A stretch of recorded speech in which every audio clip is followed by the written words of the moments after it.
तेलंगाना के वजीर ट्रांसपोर्ट पुन्नम प्रभाकर ने रियासती हुकूमत की जानिब से खवातीन को आरटीसी बसों में मुफ्त सफ़र की सहूलत की जमानत पर वजीर आज़म नरेंद्र मोदी के तबसरे पर रद्द-ए-अमल जाहिर करते हुए कहा कि खवातीन का मुफ्त सफ़र वजीर आज़म को हजम नहीं हो रहा है।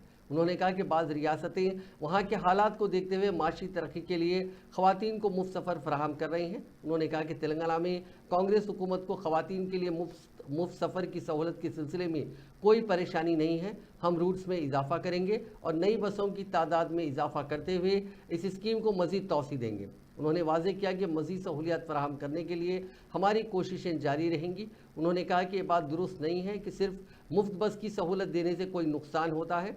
ऐसे छोटे मसाइल पर बात करके वज़ीर आज़म को अपनी सतह को नीचा नहीं करना चाहिए। మహిళలు ఉచితంగా బస్సులో ప్రయాణం చేయడాన్ని ప్రధానమంత్రి గారి స్థాయిలో జీర్ణించుకోలేకపోతున్నారు. తప్పేంది కొన్ని రాష్ట్రాలు అక్కడ నుండి మహిళల మీద వారికి ఒక ఆర్థికంగా ఉపయోగపడాలనేటువంటి ఆలోచనతోటి ఉచిత బస్సు సౌకర్యం కలిగించింది. వాస్తవంగా దీనికి మెట్రోకు సంబంధం లేదు. మెట్రో ప్రయాణికుల సెక్టర్ మెట్రో ప్రయాణికులదే. ఇవాళ కూడా మెట్రో పరంగా ఇంటర్వ్యూ చేస్తే ఇంకా బోగిలు పెంచమని అడుగుతా ఉన్నారు. అది వదిలిపెట్టి ప్రధానమంత్రి గారు రాజకీయ పరమైనటువంటి లబ్ధికి సంబంధించిన విషయంలో ఆలోచన చేస్తా ఉన్నారా?